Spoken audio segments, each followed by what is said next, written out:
Hello friend. तो आज की इस वीडियो में हम लोग देखने वाले हैं इकोनॉमिक सर्वे का जो समरी है। ठीक है, ये इकोनॉमिक सर्वे है अभी लेटेस्ट वाला 25-26। तो इसको हम लोग देखेंगे इसमें, और आप आगे चल करके देखोगे कि इसमें कितना सारा का सारा जितने भी अभी तक के करेंट में रहे हैं स्कीम्स, ठीक है, उसको यहाँ पे कवर किया गया है। कुछ ऐसे डेटा इंपॉर्टेंट होता है उसको यहाँ पे कवर किया गया है। ठीक है, सो ये बोल सकते हैं कि वन स्टेप है और बहुत कम पेजेज है, बहुत कम टाइम में इसको हम लोग कवर कर लेंगे। अप्रोक्स 30 पेजेस का है। तो चलो स्टार्ट करते हैं हम लोग। देखो, एक और चीज़ बता दूँ कि आपको ये तो अभी लेटेस्ट का है, ठीक है, 25-26 का, लेकिन आपको 24-25 का भी कर लेना है, क्योंकि जेपीएससी थोड़ा सा बैक जा करके करता है एंड इसका क्वेश्चन पेपर पहले ही बन गया होता है। एक और चीज़ ये है ना कि 25-26 का कवर कर रहे हैं तो मोस्ट ऑफ द थिंग्स जो है कवर हो जाएगा। क्यों? क्योंकि बजट से एक साल पहले पीछे का ये आता है इकोनॉमिक सर्वे। ठीक है, सपोज़ अभी हम लोग का बजट कितना का है, 26-27 का आया है। इकोनॉमिक सर्वे कब का है? इसके एक साल पीछे का है। बजट का अगर हम लोग बात करते हैं 25-26 का, तो इकोनॉमिक सर्वे कब का होगा? 24-25 का। क्योंकि बजट जो होता है ना इस बार के लिए 26-27 वाला बजट तो ज़्यादा इंपॉर्टेंट है नहीं, क्योंकि अभी ये फैब में आया है। तो क्वेश्चन पेपर जेपीएससी का पता है कि मार्च में एग्ज़ाम होना था तो पहले ही बन गया होगा। सो इस कंडीशंस के अकॉर्डिंग 25-26 वाला ज़्यादा इंपॉर्टेंट हो जाता है इन कंपेरिजन टू 26-27। ठीक है, तो दोनों को देख लेना है वैसे। ठीक है, चलो स्टार्ट करते हैं हम लोग अपना। पहले हम लोग देख लेते हैं इसका कुछ टॉपिक्स, ये जैसे 25-26 का है, क्या क्या हम लोग को पढ़ना है। देखो, सारा इसमें ना 20 टॉपिक है ऐसे, और सबका अलग अलग है। परिचय है तो ये तो हम लोग को देखना है नहीं। फिर यहाँ पे आप देख पाओगे राजकोषीय विकास, राजवित्त, संस्थागत वित्त, वैसे मैं इसको इंग्लिश में कवर करूँगा।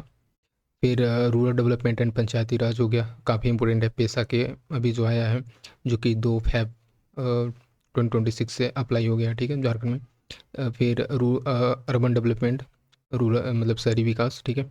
फिर एग्रीकल्चर एंड इससे एलाइड एक्टिविटीज़। फिर खाद्य एंड पोषण, इट मीन्स की न्यूट्रिशन से रिलेटेड, ठीक है। फिर इंडस्ट्री काफ़ी इंपॉर्टेंट है, बुनियादी ढांचा जो बेसिक फंडामेंटल स्ट्रक्चर होते हैं वो चीज़ हो गया। फिर श्रम शक्ति एवं रोजगार, ठीक है, लेबर्स एंड एम्प्लॉयमेंट, ठीक है, एजुकेशन हो गया, शिक्षा। फिर यहाँ पे हेल्थ हो गया। फिर water, drinking water and sanitation, ठीक है, पेयजल एंड स्वच्छता। फिर women development, women and child development, ठीक है, एंड सोशल सिक्योरिटी, आदिवासी कल्याण, और ये जैसे ट्राइबल वेलफेयर से रिलेटेड। साथ ही साथ वेल ये प्राकृतिक संसाधन, ठीक है, जो नेचुरल रिसोर्सेस होते हैं यहाँ से। फिर ये काफ़ी इंपॉर्टेंट है जो कि हम लोग का मेंशन है सिलेबस में भी, पर्यटन, कला, संस्कृति एवं खेल, ठीक है। So let's start. आप इंग्लिश में ये देख पाओगे, introduction, micro economics, physical development, institutional finance, urban development and panchayati raj, ठीक है। सो एक एक करके हम लोग देख लेते हैं, ठीक है। ये देखो, मैं स्टार्ट करने से पहले कुछ बता दूं, ये चैप्टर 2 इट मीन्स की इंग्लिश वाला पोर्शन यहाँ से स्टार्ट होता है। एग्जीक्यूटिव समरी, ठीक है, जो इकोनॉमिक सर्वे का समरी है पूरा का पूरा। आपको ज़्यादा पढ़ने की ज़रूरत है ही नहीं, जो लोग करवाते हैं ना कि 2-2 3-3 घंटे का वीडियोज़ या फिर पूरा का पूरा किए जा रहे हो, ठीक है, उससे अच्छा है कि आपको कम टाइम के लिए, अभी समय भी बहुत कम है, सो यहाँ से कवर हो जाएगा। एक चीज़ बताना चाह रहे थे कि इसमें 2 पार्ट करके लाएंगे, ठीक है, 2 या 3 पार्ट कर सकते हैं, क्योंकि सबका अलग अलग चैप्टर है, ठीक है। और कुछ जो चीज़ें हैं ना वो काफ़ी इंपॉर्टेंट है, तो सबसे पहले जो हम लोग का इंपॉर्टेंट वाला चीज़ है उसको यहाँ पे भी कवर कर लेंगे, ठीक है।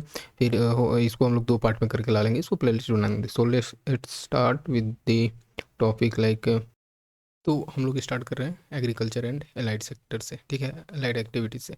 देखो, इस बार जो 25-26 में रहा तो एग्रीकल्चर एंड एलाइड एक्टिविटीज़ में झारखंड का जीएसबीए का 12.3% कंट्रीब्यूशन मिला, ठीक है। ये डायरेक्ट पूछा जा सकता है कि 12.3% कंट्रीब्यूशन किस में मिला है? एग्रीकल्चर एंड एलाइड सेक्टर में, ठीक है। तो ऐसे, और इसका अगर हम लोग बात करते हैं तो 34% से बढ़ा हुआ है, कब से? तो 2011-12 से, ठीक है। तो इतना बस ध्यान रखना कि 12.3% है झारखंड का जीएसबीए में इस बार 25-26 में। फिर अगर हम लोग बात करते हैं तो झारखंड में एग्रीकल्चर में marginal and small marginal families जो है ना 88.1% है। तो समझ सकते हो कि यहाँ पे सबसे ज़्यादा इन्हीं है, ठीक है। स्मॉल एंड मार्जिनल फार्मर बहुत कम ही है, जो मेजर फार्मर है, ठीक है, जो बड़े किसान होते हैं ना वो बहुत कम है। सो आप देख सकते हो अप्रॉक्स 1.9 के अराउंड है, ठीक है, तो ठीक है। फिर 92% जो कल्टीवेटेड एरिया है वो अनइरिगेटेड है। बहुत बहुत इंपॉर्टेंट है कि अनइरिगेटेड जो है ना, जो मतलब सिंचाई लायक नहीं है, तो वो कितना है, 92% है, ठीक है। और फिर अगर बात करते हैं कि क्यों ऐसा है, क्योंकि ये जो अपने आप में प्लेट्यू रीजन है, ठीक है, पठारी है। यहाँ का जो रिवर है वो सीजनल रिवर है, ठीक है, वो मौसम पे डिपेंड करता है, ये नहीं कि हिमालय लाइक पेरेनियल रिवर है। तो इस कारण से जो है ना यहाँ पे अनइरिगेटेड एरिया काफ़ी है, 92%। 12.3% जो है आपको यहाँ पे देखने को मिल जाएगा कि जीएसबीएम में कंट्रीब्यूशन है। साथ ही साथ 88.1% जो है आपको मार्जिनल एंड स्मॉल फार्मर। देखो यहाँ पे डेटा बहुत ज़्यादा है, हो जाएगा, ठीक है, सो याद करने में थोड़ा सा चीज़ हो सकता है। देखो फैलो लैंड जो है ना, ये आपको 27.65 लाख हेक्टेयर देखने को मिल सकता है, जो बेसिकली बढ़ा हुआ देखने को मिल रहा है, ठीक है। और अगर बात करते हैं यहाँ पे, ठीक है, मतलब यहाँ पे ये कहना चाह रहा है कि जो परती भूमि है, फैलो लैंड मतलब होता है परती भूमि, मतलब जो खाली रहा है, वो जो है ना जितना हम लोग बोते हैं उससे कहीं 2.7% ज़्यादा है। इट मीन्स कि अभी भी जो है ना बहुत सारे खेत जो हैं ऐसे खाली रह जा रहे हैं, ठीक है। सो 27.65 लाख हेक्टेयर जो है ना, ये नेट सोन एरिया कितना है, 10.25 लाख हेक्टेयर। तो ये भी ध्यान रखना है, जो कि 10.25 लाख हेक्टेयर कितना है, 2.7% है। और ये 2.7% के तुलना में ये जो है ना प्रति भूमि बहुत ज़्यादा है, ठीक है। तो इस तरह से जो है आपको ध्यान रखना है। क्रॉपिंग इंटेंसिटी का बात करते हैं तो 120% जो है ना अभी भी जितना नेशनल एवरेज है उससे कम है, ठीक है। तो देखो यहाँ पे नेशनल एवरेज जो है ना 140% से ज़्यादा ही है, जबकि यहाँ पे अगर हम लोग बात करते हैं तो झारखंड में क्रॉपिंग इंटेंसिटी जो है 120% रहा है, ठीक है। तो ठीक है, फिर मतलब बस इतना ट्रेंड रख लो कि ओवरऑल इंडिया से कम ही है क्रॉपिंग इंटेंसिटी। और 2.7% ये ध्यान रख लेना अगर बात यहाँ पे किया जाए तो। इससे इसके कंपैरिजन में जो फैलो लैंड है प्रतिभूमि, वो यहाँ पे बढ़ गया है, ठीक है, मतलब यूटिलाइज सही से खेत का नहीं हो पा रहा है। क्रॉप प्रोडक्शन जो है ना यहाँ पे अगर बात करते हैं तो हाई वोलेटिलिटी देखने को मिल रहा है। क्यों? क्योंकि मानसून डिपेंडेंस है, अभी मैंने बताया, ठीक है। जो झारखंड में क्या है ना कि खरीफ जो है ना या फिर खाने के लिए लोग यहाँ पे ज़्यादा यहाँ पे करते हैं, ठीक है। यहाँ पे बेसिकली किसान जो है ना वो अपने सब्सिस्टेंस फार्मिंग करते हैं, अपने खाने के लिए ही यहाँ पे उगा पाते हैं, बेच नहीं पाते हैं ताकि उनका इनकम जनरेट हो सके, ठीक है। सो यहाँ पे अगर बात करते हैं खरीफ पैडी एरिया जो है ना, ये 52% से कम हो गया है, ठीक है। और जैसे कि अगर हम लोग बात करते हैं ये क्यों ऐसा हुआ है, तो सुखाड़ के वजह से, ठीक है, सूखा के वजह से। यही चीज़ जो था ना 22-23 में ये था आपका 8.55, ठीक है, मतलब इतना ही सूखा था। लेकिन अगर बात करते हैं आपका अभी, तो ये कितना हो गया है बेसिकली, मीन्स कि जो 21-22 में था ना, 21-22 में 17.64 लाख हेक्टेयर जो है ना, इतना हमारा ज़मीन पे हम लोग खरीफ करते थे, इट मीन्स कि धान का खेती करते थे। लेकिन यही चीज़ जो है ना 22-23 में और कम हो गया, ठीक है। ये पहुंच गया आपका 8.5 है, मतलब सीधे 50% से भी ज़्यादा कम हो गया, ठीक है। तो ये चीज़ आपको ध्यान रखना है, ये किस कारण से हुआ है, तो सूखा के कारण से हुआ, ठीक है। और बस इतना है। कुछ कुछ देखो, कुछ कुछ जो चीज़ होगा ना ये सब ज़्यादा इंपॉर्टेंट है वैसे, ठीक है। अब देखो अगर हम लोग बात करते हैं रागी का, रागी वो अभी डबल हो गया है, ठीक है, रागी रागी डबल हो गया है। और इस पे ज़्यादा फोकस हो रहा है। क्यों हो रहा है? क्योंकि जो एक मिशन है झारखंड स्टेट मिलेट मिशन, इसके कारण से, ठीक है।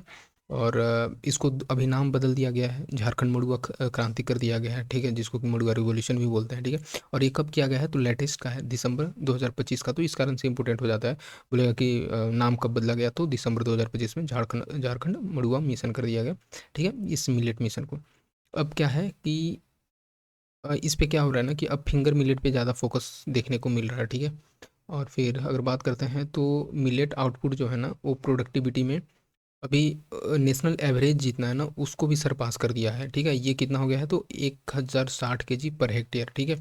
सो बहुत अच्छे से एक second, I made mistake here. हाँ, यहाँ पे मैं बात कर रहा था कि कंबाइंड मिलेट आउटपुट जो है ना ये प्रोजेक्ट किया जा रहा है कि ये 63,000 टन इसमें हुआ है 25-26 में, ठीक है। जो कि जो 22-23 में जो था ना उसका 3 गुना अभी फ़ायदा मिला है इस 25-26 में, ठीक है। तो इस कारण से आपको ये ध्यान रख लेना है, इतना इंपॉर्टेंट है ना, बट ये ज़्यादा इंपॉर्टेंट है, ठीक है, मड़ुआ मिशन। अब देखो हम लोग पल्स का बात कर रहे थे, पल्स का जो प्रोडक्टिविटी है ना वो भी यहाँ पे है, नेशनल एवरेज को भी पार कर दिया है, ठीक है, पल्स में, दाल में, ठीक है, झारखंड।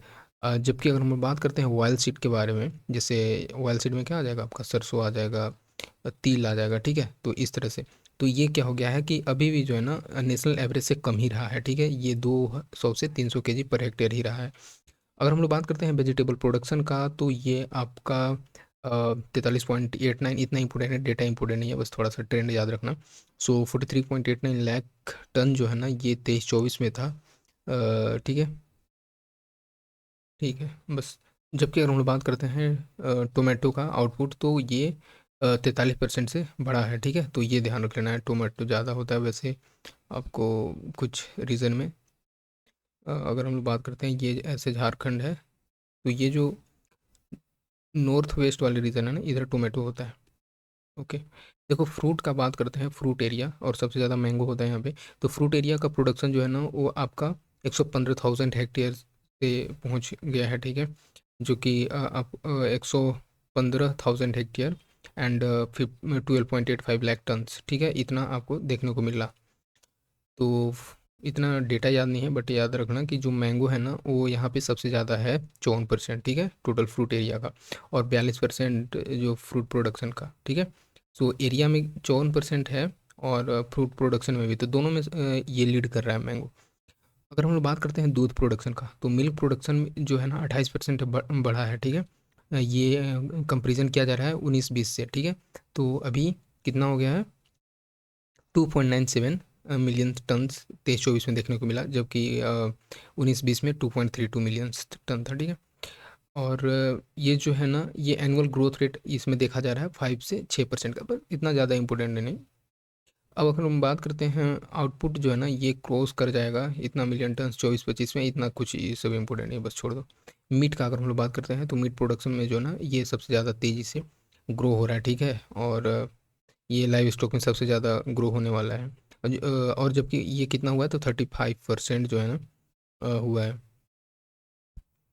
और अगर बात करते हैं अंडा प्रोडक्शन में, तो अंडा प्रोडक्शन ये एक्सपेंड हुआ है, और ये एस्टिमेट किया गया लगभग 10,500 लाख यूनिट, ठीक है। अंडा अंडा भाई काउंट करोगे ना यूनिट में ही तो देखोगे, तो इतना लाख यूनिट देखने को मिला है। फिश प्रोडक्शन का बात करते हैं, तो ये 3 गुने से भी ज़्यादा हो गया है, ठीक है। तो इस तरह से फिश भी ट्रिपल हो गया है। और एक और चीज़ अभी हम लोग देखे थे ना, आई थिंक ये वेल सीड नेशनल वाला, ठीक है, ठीक है, चलो ठीक है। तो यहाँ पे ये 3 गुना हो गया है, ट्रिपल हो रहा है। फिर अगर हम लोग बात करते हैं इसमें, ओके, और एक और चीज़ इसमें खास बात यह है कि फिश तो प्रोडक्शन हो रहा है, ठीक है, लेकिन अभी भी जो है ना ये दूसरे स्टेट से मंगा रहा है, इंपोर्ट करा रहा है, ठीक है। क्यों ऐसा हो रहा है, क्योंकि सप्लाई डिफिसिट है। प्रोडक्शन तो हो रहा है, बट सप्लाई डिफिसिट के कारण, जैसे सप्लाई डिफिसिट में क्या होगा कि जो सप्लाई, मार्केट सप्लाई है ना, ये एक प्रॉब्लम क्रिएट हो रहा है यहाँ पे किसी कारणवश, तो इस कारण से दूसरे स्टेट से भी मंगाया जा रहा है फिश, ये एग, ठीक है। एग्रीकल्चर क्रेडिट फ्लो का अगर बात करते हैं, तो ये भी ट्रिपल हुआ है, ठीक है, इन 2021, ठीक है, टू 2023, तो ये भी ट्रिपल हो गया है एग्रीकल्चर क्रेडिट फ्लो। मतलब एग्रीकल्चर पे ध्यान दे रहा है, मतलब जो अलग अलग बैंक होते हैं ना, स्मॉल फाइनेंस बैंक होते हैं, ठीक है, तो ये सब ज़्यादा सपोर्ट कर रहे हैं, ठीक है। और इस कारण से ये देखने को मिला कि 627% जो है ना ये टारगेट को मिट किए हैं। जबकि अगर बात करते हैं वहीं पे कोऑपरेटिव बैंक का, तो ये केवल जो है ना 8.3% है। तो यहाँ पे देखो जो स्मॉल फाइनेंस बैंक है उनका काफ़ी यहाँ पे कंट्रीब्यूशन है in comparison to cooperative bank, ठीक है। सो ये ध्यान रख लेना। अगर हम लोग बात करते हैं क्रॉप इंश्योरेंस का, तो क्रॉप इंश्योरेंस दिया जाता है प्रधानमंत्री फसल बीमा योजना के अंदर, और एक है RWBIS, ठीक है। ये कवर करता है 44.62 लाख फार्मर एप्लीकेशंस को, ठीक है। तो ये इतना फार्मर एप्लीकेशंस दिए हैं भाई, एप्लीकेशंस दोगे तो ही तो आपको उस पर चेक करके देखा जाएगा, आगे का प्रोसेस होगा कि देना है कि नहीं देना है, ठीक है। और ठीक है, चलो आगे अगर हम लोग बात करते हैं, तो ये कवरेज जो है ना ये देखने को मिल रहा है कि 49 लाख फार्मर का एप्लीकेशन एक्सपेंड हुआ है यहाँ पे 25-26 में, ठीक है, जो कि इम्पोर्टेंट नहीं है, कुछ ये सब इम्पोर्टेंट नहीं है। बस याद रखना कि प्रधानमंत्री फसल बीमा योजना के अंदर ये क्रॉप इंश्योरेंस दिया जा रहा है। अगर हम लोग बात करते हैं यूनियन बजट 26-27, ये इम्फेसिस किया है क्लाइमेट रेजिलियंट एग्रीकल्चर पे।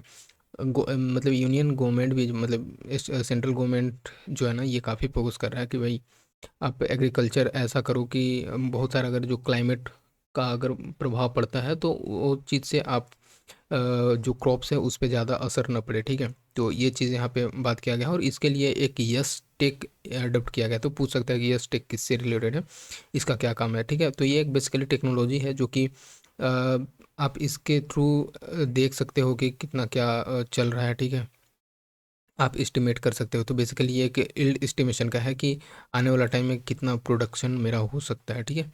सो इसके कारण से आपको क्या होगा कि आप देखो, इससे दो चीज़ फ़ायदा होगा। ये स्टेक से आप पता कर लिए कि मेरा इतना प्रोडक्शन है, तो अगर आपको क्लेम करना है, ठीक है, तो क्लेम सेटलमेंट के लिए जो है ना, ये काफ़ी हेल्प करता है, ठीक है।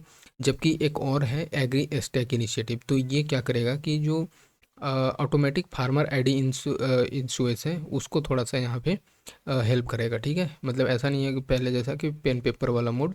तो ये सब यही कारण है टेक्नोलॉजी आने का, ठीक है। और इससे यही फ़ायदा होता है। और इससे क्या हुआ है कि जो प्रधानमंत्री फसल बीमा योजना में जो प्रोसेस डिले हो रहा था, उसको थोड़ा सा और इसमें फास्ट होते देखने को मिला है। किसान समृद्धि योजना जो है ना, ये प्रोवाइड कर रहा है सोलर पंप इंस्टॉलेशन, ठीक है। और ये पूरे के पूरे 24 डिस्ट्रिक्ट में हेल्प कर रहा है, ठीक है। किसान समृद्धि योजना सोलर पंप के लिए। और इसके अंदर सबसे इंपॉर्टेंट यहाँ पे ये देखो कि 90.90 मतलब 90 जो है ना बेसिकली सेंट्रल गवर्नमेंट एंड 10 जो है स्टेट गवर्नमेंट देगी सब्सिडी रेशियो, ठीक है। तो ये भी यहाँ पे ध्यान रखना है। और इसमें ये है कि फार्मर कंट्रीब्यूट करेंगे अप्रोक्सीमेटली अपना 10,000, ठीक है। मतलब खुद से 10,000 देंगे ये 2 HP यूनिट के लिए। और यहाँ पे जो है ना, ये जैसे रेन फेड एरिया जो है, ऐसा एरिया जो बरसात मतलब बारिश पे डिपेंड होता है, उसी पे एग्रीकल्चर होता है। तो उस चीज़ को यहाँ पे हेल्प होगा। कहने का मतलब कि जहाँ पे अगर बारिश पे डिपेंड कोई खेत है, वहाँ पे बारिश नहीं होगा तो वहाँ पे खेती नहीं होगा। लेकिन जब ये पंप इंस्टॉलेशन होगा तो वहाँ पे बारिश नहीं भी हो रहा है तो आप यहाँ पे खेती कर सकते हो, ठीक है। देखो, बिरसा विलेज स्कीम ये टारगेट कर रहा है ऐसे 100 विलेज को एंड 15,000 फार्मर बेनिफिशरीज को। ये 25-26 में ऐसे किया है बेसिकली हेल्प। और बिरसा विलेज स्कीम। फिर देखो ये ग्रोस इनिशिएटिव एरिया, ये बेसिकली वैसा कुछ ये इम्पोर्टेंट है नहीं। मतलब 14.2% से इम्प्रूव हुआ है और क्या ओवरऑल। अब अगर बात करते हैं रिमेनिंग गैप जो है ना नेशनल एवरेज में, तो अभी भी देखने को मिल रहा है हद तक, ठीक है। तो इस चीज़ को थोड़ा सा देखना होगा स्टेट गवर्नमेंट को। टोटल फर्टिलाइजर कंजप्शन का बात करते हैं तो ये 4.3 लाख टन जो है ना, ये देखने को मिला 23-24 में पहुंच गया है, ठीक है। सो काफ़ी फर्टिलाइज़र भी यूज कर रहा है सब केमिकल चीज़ें, जबकि गवर्नमेंट का इस पर फोकस है नहीं। विथ मतलब सेंट्रल गवर्नमेंट भी तो फोकस करिए कि भाई आप ऑर्गेनिक फार्मिंग करो, ठीक है। तो ये चीज़ है थोड़ा सा कंसर्न यहाँ पे। जबकि यहाँ पे अगर बात करते हैं तो न्यूट्रिएंट्स यूज है ना, वो इसमें इम्बैलेंस देखने को मिल रहा है। क्यों? क्योंकि जैसे देखो यहाँ पे ये होता है ना कि यहाँ का जो फार्मर है, स्मॉल एंड मार्जिनल फार्मर है, इनको बहुत सारी चीज़ें अच्छे से पता नहीं है कि कितना हम लोग को फर्टिलाइज़र यूज करना है, कितना हम लोग को किस क्रॉप के लिए कौन सा चीज़ डालना है, ठीक है। तो इस कारण से जो होता है ना, वो उनको इतना नॉलेज नहीं रहता है। एंड बिना इस चीज़ को कि कितना हम लोग को इस सॉइल में चाहिए, तो इस कारण से ये जो है ना सॉइल पे असर पड़ता है, ठीक है। ये बैड इम्पैक्ट देखने को मिलता है, ठीक है। तो क्योंकि अभी आप प्रेजेंट ईयर में तो इतना खेती कर लोगे, बट आने वाले टाइम में इसका हो सकता है कि वो बंजर के कंडीशन में चला जाए, ठीक है। ऐसा भी हो सकता है। तो ये चीज़ पे यहाँ पे एक कंसर्न का बात है। ये सब मेंस में आप लिख सकते हो। फिर अगर बात करते हैं कंपोस्ट यूज जो है ना, कंपोस्ट का भी बढ़ा है 5.5% से। मतलब दोनों चीज़ हो रहा है वैसे, कोई ज़्यादा बात ऐसा है नहीं। लेकिन यहीं पे अगर बात करते हैं तो जो केमिकल फर्टिलाइज़र का वॉल्यूम है वो अभी 4% तक रहा है, ठीक है। तो ठीक है। अब देखो एक यहाँ पे स्कीम का बात करते हैं, किसान समृद्धि योजना, जो कि 60,000 फार्मर को टारगेट किया है इसमें। और इसके अंदर क्या होता है कि जो सोलर पावर इरिगेशन है उसको थोड़ा सा यहाँ पे हेल्प करता है, ठीक है। मतलब रेन डिपेंडेंस को यहाँ पे कम किया जा रहा है बेसिकली। और इसमें क्या होता है कि जो क्रॉपिंग इंटेंसिटी है ना, 130% से जो है ना, वो एक्सपेंड हुआ है रबी कल्टीवेशन में। देखो यहाँ पे बात ये हो रहा है, जैसे रबी क्रॉप्स जो होता है, रबी क्रॉप्स में क्या आता है आपका, ये बोल सकते हैं आपका वीट आता है, गेहूँ आता है, ठीक है। फिर सरसों आता होगा, ठीक है, आता है, ठीक है। फिर चना भी आता है, इसमें क्या है कि जो ये रबी फसल है ना, इनको तो कब होता है, सितंबर अक्टूबर से दिसंबर के आसपास, ठीक है। अभी और लेकिन कटाई का बात करते हैं तो बोल सकते हो आप मार्च अप्रैल ना, मार्च अप्रैल भी ज़्यादा ही हो गया। तो ये चीज़ है। लेकिन इसमें क्या होता है कि इस टाइम पे बारिश होता है नहीं बहुत सारे एरिया में, वो तो थोड़ा बहुत होता भी है तो रिट्रेटिंग मानसून की वजह से जो उधर से मेडिटेरेनियन सी से आता है, ठीक है, तो उस कारण से होता है। बट बहुत सारे एरिया में नहीं होता है, उसको सपोर्ट करने के लिए ये किसान समृद्धि योजना आया है, ठीक है। तो बस इतना ध्यान रखना, ज़्यादा ऐसे इंपॉर्टेंट नहीं है। तो दो चार पांच चीज़ें मैंने यहाँ पे बहुत ही अच्छे से डिटेल वे में डिस्कस किया है और काफ़ी यहाँ पे डेटा आपको मिला होगा। अब चलते हैं, हम थोड़ा एक और टॉपिक इसमें देख लेते हैं, बस दो ही टॉपिक कवर करेंगे। Food and nutrition security. Jharkhand food security का बात करते हैं तो ये जो है ना, ये 60.21 लाख राशन कार्ड यहाँ पे देखने को मिल रहा है। राशन कार्ड पूछेगा कि कितना को मिला है, तो 60.2 लाख, 50 से ज़्यादा है। 2.63 करोड़ जो है ना, ये बेनिफिशरी जो है ना, ये आपको बेसिकली फेयर प्राइस शॉप से फ़ायदा उठा रहे हैं, ठीक है, और इतने से जुड़े हुए हैं। जबकि अगर बात करते हैं एवरेज 84.39% यूटिलाइजेशन एलोकेट किया गया है राइस एंड वीट का, ये किसके अंदर है, तो नेशनल फूड सिक्योरिटी एक्ट के अंदर, ठीक है। तो बस यही है। और अगर हम लोग बात करते हैं इसमें नेट सोन रिडक्शन देखने को मिला है इतना कार्ड का through removal of disease person and in eligible category पर गवर्नमेंट NFSA के फी है, ठीक है। तो यहाँ पे ये हुआ कि अभी रिसेंट में जो है ना गवर्नमेंट ये की कि डेटा वेरिफिकेशन अभी आप लोग देखोगे, ठीक है, जिसमें कि बहुत सारे आधार कार्ड लिया जा रहा था कि कौन कौन है, जैसे मतलब किसी का डेथ हो गया है तो उसके नाम पे भी अभी भी मिल रहा था, ठीक है, फैमिली को। तो उस चीज़ को यहाँ पे प्योरीफाई करने के लिए फेशियल रिकग्निशन किया गया, ठीक है। सो उस कारण से क्या था कि बहुत सारे ऐसे लोगों को हटाया गया और बहुत सारे ऐसे जो एलिजिबल मतलब इन एलिजिबल थे, मतलब उनका डबल फायदा था, कहीं और भी ज़्यादा जो BPL से ज़्यादा ऊपर थे फिर भी ले रहे थे फ़ायदा, इस चीज़ को यहाँ पे हटाया गया। तो इस कारण से कुछ कार्ड्स कम हुए हैं, बट इतना ध्यान रखना कि 60.1 है यहाँ पे, तो ठीक है। इससे क्या होगा कि जो एक्चुअल में जिनको चाहिए उनको अच्छे से मिल पाएगा। देखो, आधार सीडिंग जो है ना, ये 99.60% कवर किया गया है राशन कार्ड से, वही जो मैंने अभी बताया। तो चलो एक तरह से अच्छा ये स्टेप है। एंड 95.43% बेनिफिशरीज जो है ना, उनको EKYC उनका कंप्लीट हो गया, ठीक है। तो अभी भी कुछ 5% के अप्रोक्स बाकी है, ये भी हो ही जाएगा। अब चलो अगर हम लोग बात करते हैं ग्रीवांस रिड्रेसल का, अगर आपको शिकायत दर्ज करना है उसके लिए सिस्टम्स कंप्लेंट अप्रोक्स देखो 3 लाख है, मतलब 3 लाख से भी ज़्यादा 3,50,000 के अराउंड जो है ना कंप्लेंट 25-26 में देखने को मिला, जो कि रिजोल्यूशन रेट मतलब इतना कंप्लेंट हुआ जिसका कि समाधान हो गया है 99.36% तक। तो ये काफ़ी अच्छा एक साइन है। पैडी प्रोक्यूरमेंट मतलब जो खरीफ क्रॉप से पैडी का धान, उसके रखाव के लिए जो है ना, ये बेसिकली 783 सेंटर जो है ना अभी इफ़ेक्टिव हैं, ठीक है। और ठीक है, टारगेट का बात करते हैं तो 60 लाख क्विंटल इस पर टारगेट किया गया है, one time direct payment to farmer. Okay, ज़्यादा इंपॉर्टेंट है ना, जो जो इम्पोर्टेंट है ना उसमें मैं ज़्यादा बार बार इस चीज़ को रिपीट कर रहा हूँ। देखो, इफेक्टिव मार्च 2025 का अगर डेटा से बात किया गया है तो डिपार्टमेंट मैंडेट किया है 80:20 rice wheat allocation ratio for ये आई और PHH जो होता है ना, कार्ड जो होता है, इसमें 80% जो होता है इसमें राइस के लिए है, 20% वीट के लिए दिया गया है, ठीक है। अंत्योदय अन्न योजना, ठीक है। और एक होता है PHH, I am not remembering at the time, तो याद रखना। बेसिकली ये आई थिंक डिसेबल पर्सन को शायद दिया जाता है। तो ये इसके अंदर देखो, फूड ग्रेन स्टोरेज कैपेसिटी जो है अभी 4.49 लाख मैट्रिक टन्स देखने को मिला है, जो कि ज़्यादा इंपॉर्टेंट है। बजट प्रोविजंस जो है ना, ये 60 करोड़ देखने को मिला है इसमें। और ये किसके लिए है, तो बेसिकली 15 नए गोडाउंस बनाने के लिए और 25 जो अभी भी एग्जिस्ट कर रहे हैं उसको रिजुविनेट करने के लिए, अच्छे से उसको रिनोवेशन करने के लिए। देखो यहाँ पे ये पूछ सकता है कि कितने नए गोडाउंस बनाए जाएंगी, उसके लिए कितना बजट का प्रोविजंस लाया गया है। तो 60 करोड़ पैसा लाया गया है 15 न्यू गोडाउंस बनाने के लिए, और 25 जो पहले से थे उसको फिर से ठीक करने के लिए, जो टूट फूट गया होगा उसको थोड़ा सा नया बनाने के लिए।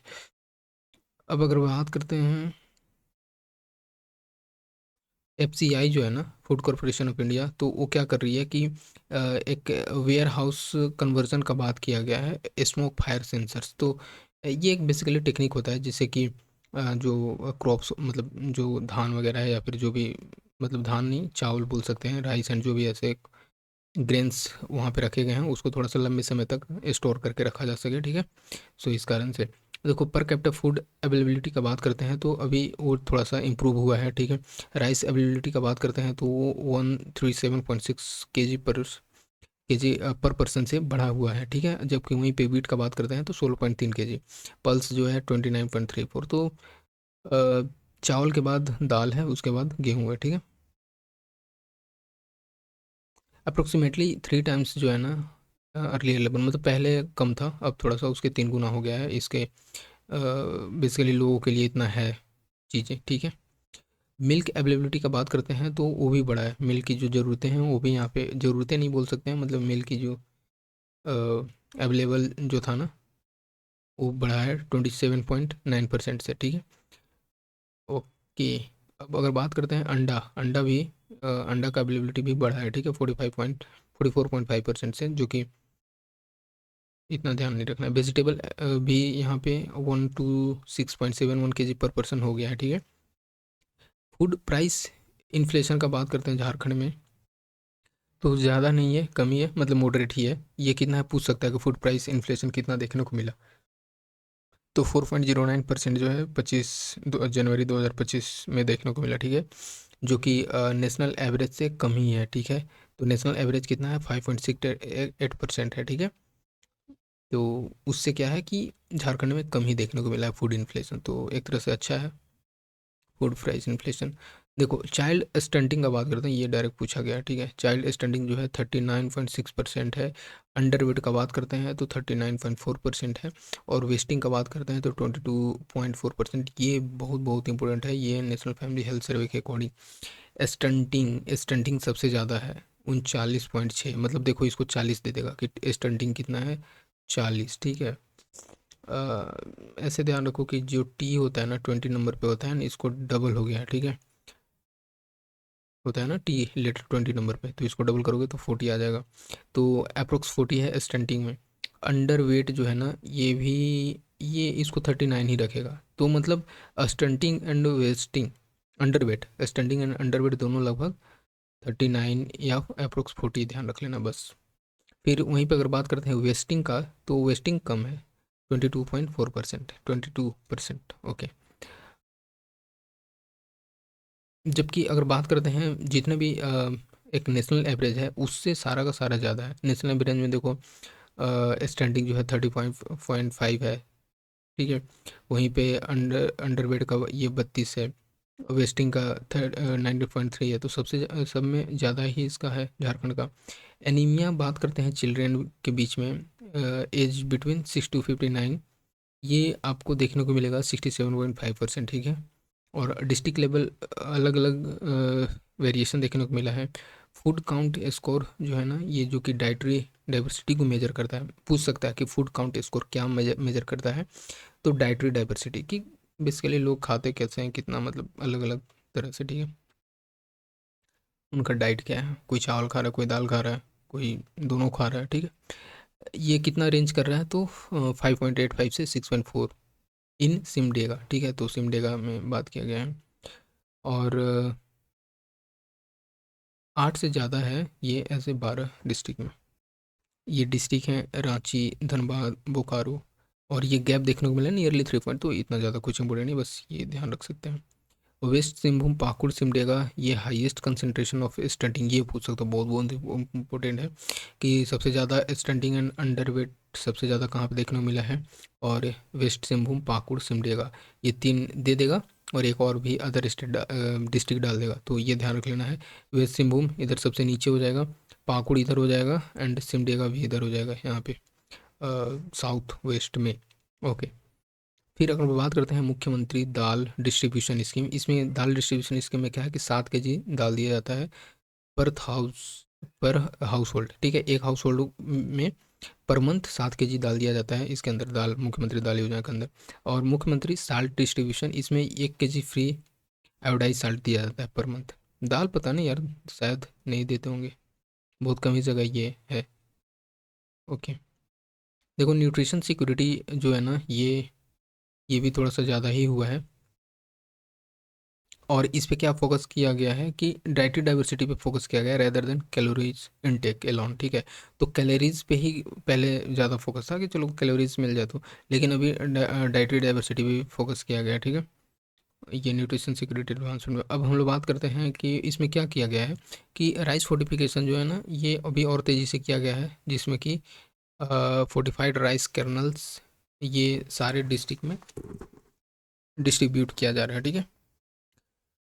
और ये क्या करेगा कि जो वैसी वीमेन हैं जिनको कि खून की कमी है, बच्चे में खून का कमी, अभी हम लोग जो देखने को मिल रहा है यहाँ पे एनीमिया वाला देखा था अभी ऊपर कि 67.5% है बच्चों में, एंड वीमेन में भी है।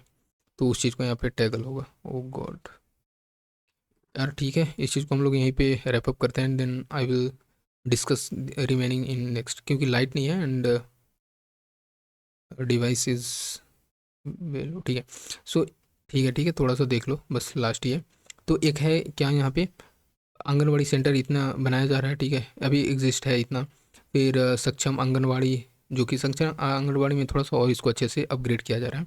और इसमें क्या है कि मिलेट को इंक्लूड किया जा रहा है होट कुक्ड मील की तरफ है, ठीक है, पर वीक इसको दिया जाएगा।